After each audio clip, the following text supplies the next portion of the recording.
Keep it high, keep it tight. I'm Jay Mercer V Guy, back to bring you another video. Today we're going to be launching a new series that I thought of in kind of the place of the Truth Desk. So, the Truth Desk was a series that ran for only a couple episodes. It was really fun to make, but I lost a lot of motivation about making that particular series, and I had been wanting to do some sort of very, very small discussion type of podcast on this channel in place of it. And so I decided to get a friend to be the co-host and kind of remake the Truth Desk in just a new format. So basically, if you've seen the other two episodes of the Truth Desk, that's basically what this is going to be. It's going to be about opinions or cultural things or just things that are going on in the world as a whole that I find interesting and want to talk about. And we're just going to talk about it for a couple minutes. So be sure to hit that like button, subscribe, and stay tuned for this series because hopefully it can go on longer than the Truth Desk and go on a long time. So my co-host is my friend, Julian. Funny enough, shares the same name. He prefers to go by Jay, but this series is also going to be called Julian and Julian. So would you like to introduce yourself? Hello, my name is Julian, obviously. My YouTube channel is named Julian J, and mostly everybody on the internet who I know calls me Jay. So, yeah, that's me. Well, that's awesome. So I'm glad I'm glad to have you on the series. I'm glad to have you as my co-host. Jay is a really awesome guy, and I am happy to have him here. So today on this episode, what we're going to be talking about is inappropriate themes in comedy movies, mostly in the past few decades. And basically what I mean by that is this is actually a topic that was given to me by you, if I remember right. I think it was, wasn't it? Yes, it annoys me. Yes. Yeah, it's basically like inappropriate themes in comedy movies resorting to kind of sexual jokes, resorting to jokes that aren't necessarily as funny as they used to be. Would you like to maybe give some comments about this?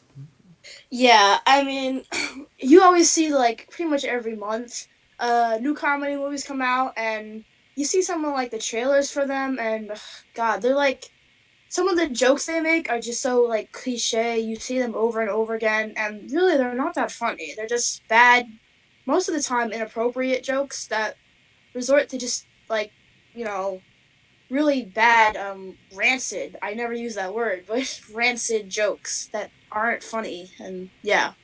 Well, I think that in comedy movies, it also, not just with the inappropriate themes, but it seems like each comedy movie that comes out, and there's always a couple big ones each year, I feel like they resort to a lot of kind of slapstick humor that has been done in every other movie of the type. Like, I don't know if you've seen the Yeah, movies in, like, the Grown Up series with, like, Adam Sandler and stuff. The first movie, definitely, it yeah. was pretty good, but each movie that came after it was less and less funny because they were just using the same jokes. And I saw a movie that came Yeah. out I think it came out at the end, like, end of last year.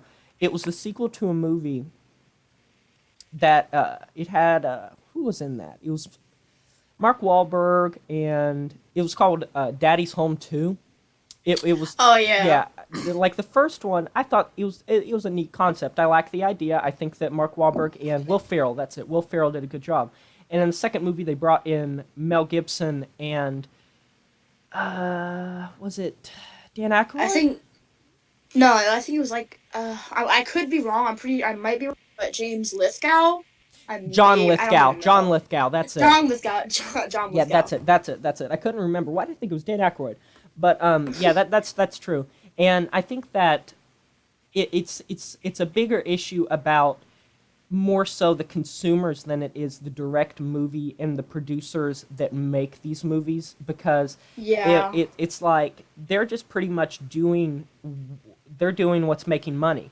And as long as these movies that are just shallow attempts at money grabs that are just pumped out by the dozens each year, that are just these comedy movies that don't have any like rewatchability, that don't have any lasting value, no cultural impact, and aren't really that funny to begin with, as long as those are continuing to just shovel money into the bags of these producers and these companies, they're going to keep making what works because it's making money. Yeah. I mean, they're still making millions upon millions of dollars.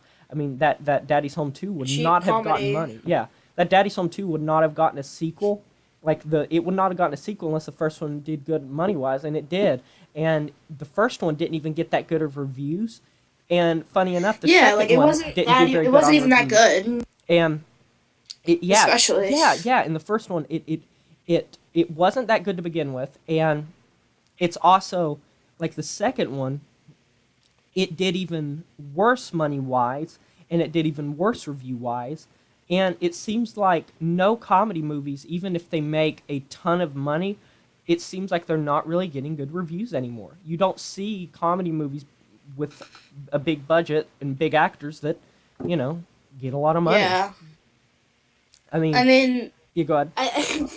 I think like this isn't like that related, but it sort of is what we're talking about right now. I think Brock Baker, the YouTuber, talked about this, or like maybe like a little joke song about this.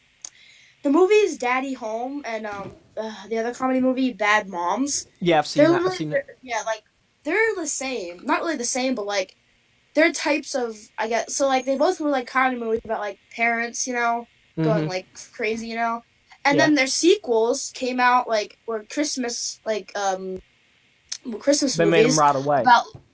Yeah, it was like their sequels were both Christmas movies, and then like it was about their parents. It was like you can really see like they're just rehashing some of the same stories that like are so easy that like even like I could come up with like stories like this, but I choose not to. Yeah, I mean comedy movies, and they're so predictable. And speaking about that whole thing, are much. How you're saying that like those two are similar. It's I think it's not just that. It seems like they recycle the same actors. It's like every other comedy movie either has like Adam Sandler, Will Ferrell, who's the one that starts with Adam Sandler a lot, the big guy. Kevin James. Kevin James. Him. Yeah, Kevin James. It's like they recycle the same actors over and over and over. I mean, and if you notice, like they pretty much all these actors. It's not like they're playing different roles. They're playing like the exact same character. It feels so scripted. It's like there's they run with the same formula, and there's no genuine emotion to them. I mean, one thing I can give that Daddy's Home 2 is at least they brought in some kind of fresh faces. Like Mel Gibson made that movie pretty fun. Like he was good in that, and he was a fun character. And when they brought in John Lithgow and Mel Gibson, that was something different. But it still really didn't save that movie. And they always, every one of these movies always have the kids that are like causing trouble and like don't want to be wherever they are. Literally, it's always the kids that like end up not wanting to be there, and then they learn the value of like it's like some 80s sitcom. Like yeah. I mean like I said, with the actors, playing like I'd say the same role over and over again. Specifically, like there's an actress, who I actually do like, Melissa McCarthy. Yeah, she's funny. I mean, I gotta say, she plays like the same character in every one of her movies. Usually, it's like an overweight. You can watch one of her movies, and she plays the same character. It's like an overweight, kind of loud, messy type of character. Yeah, like the kind of relatively like just stupid main crude character who's like clumsy and you feel bad for. Like she played the same role in like Tammy. There's that one movie where it was like about a card being stolen, like identity theft, something. But when it comes to like these movies, honestly, the thing that I hate the most is how in these movies used to be. There was slapstick that was done in a creative way, or there was certain themes that were played to a funny effect that worked well. But now it seems that more often than not, these movies just, and to some degree, some comedy shows, but to a lesser degree, resort always to these just sexual jokes when they have nothing else to make a joke about. And it's played so overly done. Like, it's funny when it's done right, but it's overdone. I mean, Well, I'm talking about I was talking about like the whole actor playing the same role thing, and like I think really one of the best cases of this is the actress Rebel Wilson. You can watch any movie she's in; she plays the exact same character. Like the stupid, fat, she's basically like the comic relief in every one of her movies. Which the comic relief in like every one of your movies is like it's like if you think about it, it's not that bad, but when you play the exact same character, like the fat character, she's fat. That's what's funny And about her, dumb. and Yeah, no that's part of personality. it.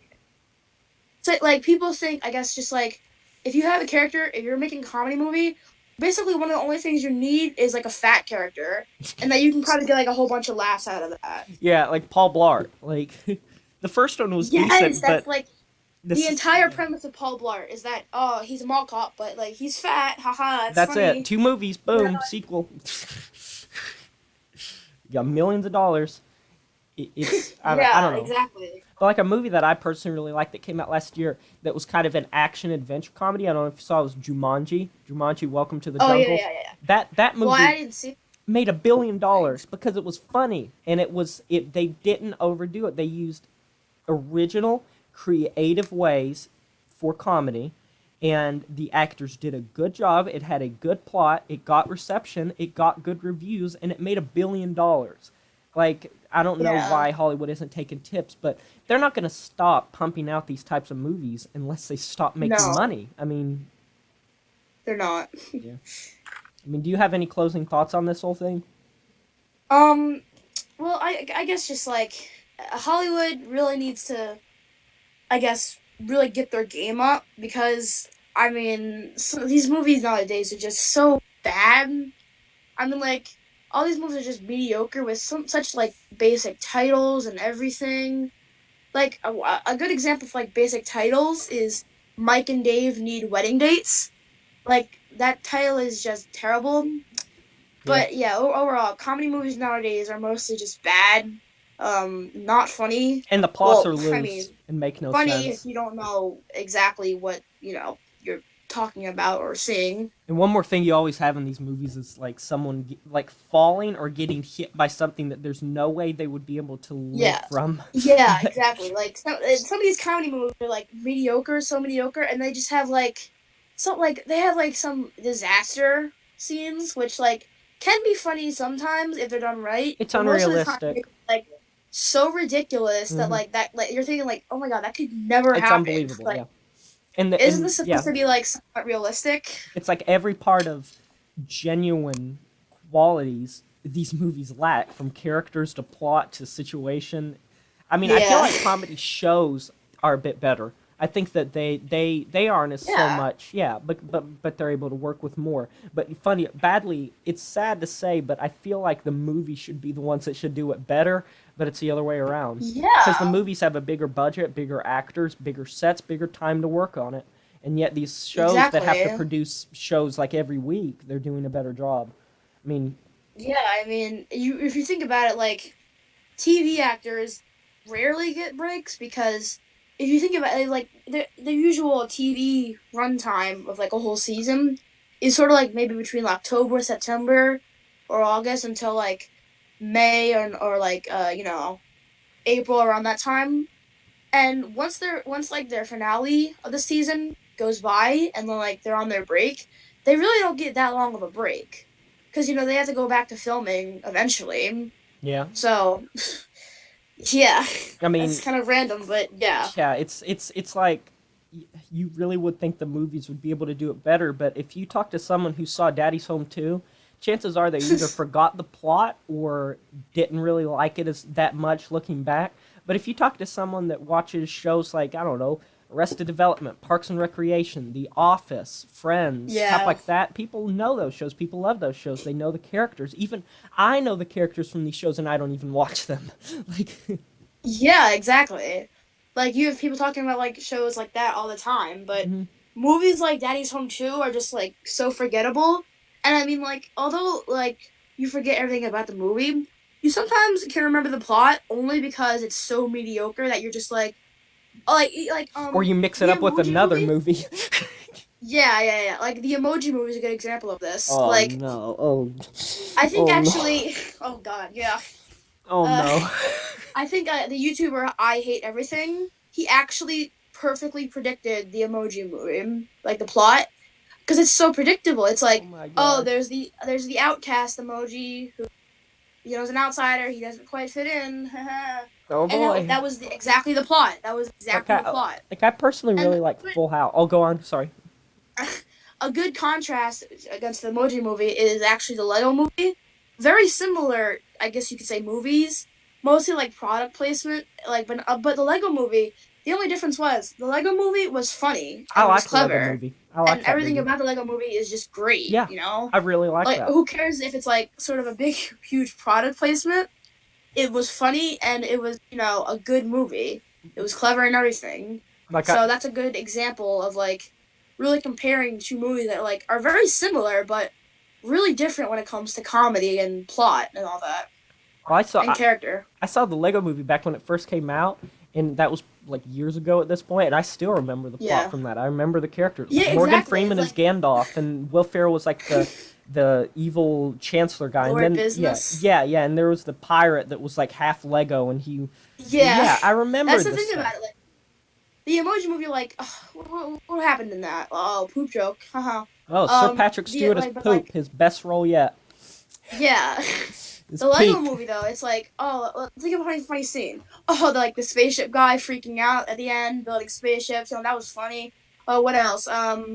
Emmett being so oblivious. Sometimes, see, I can't even remember the main character's name. The Emoji Movie, I haven't even seen it, but I can tell it's gonna be forgettable. While the Lego Movie is just you can always remember that. Like you remember funny scenes from it because it was funny. Yeah, You know? I will never. I will never watch the Emoji Movie just because it's. I know it's gonna be a waste of time.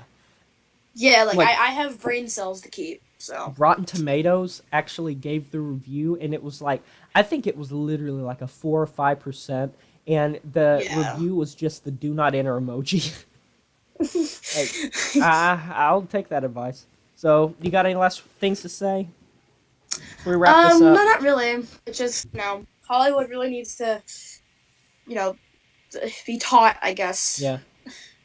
Well, we'll talk to you guys next time. This has been Jay and Julian signing off on the first episode of Julian and Julian, the revival series for the Truth Desk. I hope you enjoyed this. If you did, be sure to give us a like, subscribe, hit that bell, and comment down below. As always, I'll shout your channel out. Talk to you guys next time. It's been Jay Mercer Review Guy signing off, saying farewell.